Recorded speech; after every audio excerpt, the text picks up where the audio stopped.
একটি গ্রাম যেটাকে সবাই ভুলে গেছে।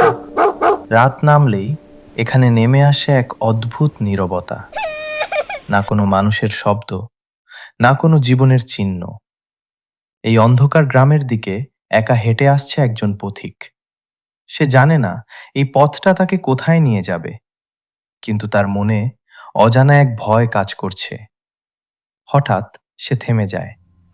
সামনে একটি পুরনো ভাঙা বাড়ি। দরজাটা নিজে নিজে কাঁপছে।